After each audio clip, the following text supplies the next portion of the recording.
एक घने जंगल में खरगोश और कछुआ रहते थे। खरगोश बहुत तेज दौड़ता था और वह बहुत ही घमंडी भी था। वह सबसे कहता रहता था कि मुझसे तेज तो इस पूरे जंगल में कोई नहीं दौड़ सकता है। कछुआ जो धीरे धीरे चलता था उसकी बातें सुनकर मुस्कुराता रहता था। एक दिन खरगोश ने कछुए का मजाक उड़ाते हुए कहा, तुम बहुत सुस्त हो, तुम मुझसे दौड़ में कभी भी नहीं जीत सकते हो। कछुए को खरगोश की यह घमंडी बात बुरी लगी। फिर उसने कहा, तुम चाहे जितने तेज हो, लेकिन मैं तुम्हारे साथ दौड़ लगाना चाहता हूँ। कछुए की ये बात सुनकर खरगोश को हंसी आ गई और उसने हंसते हुए कछुए की चुनौती स्वीकार कर ली। फिर जंगल के सारे जानवर दौड़ देखने के लिए जमा हो गए। सबको यह यकीन था कि खरगोश यह दौड़ आसानी से जीत जाएगा।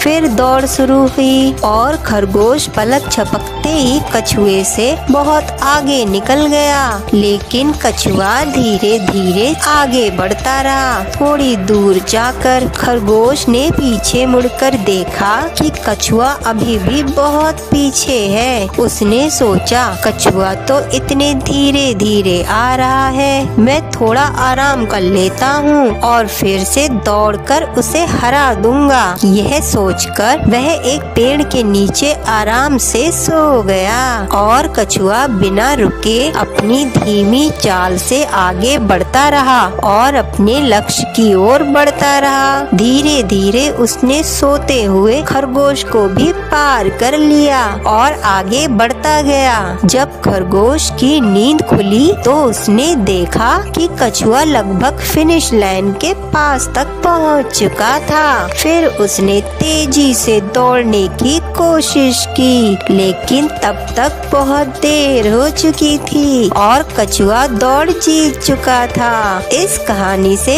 हमें यह सीख मिलती है कि घमंड और लापरवाही सफलता के रास्ते में बाधा बन सकती है। हमें धीरे धीरे और धैर्य से अपनी मंजिल तक पहुंचने का प्रयास करते रहना चाहिए।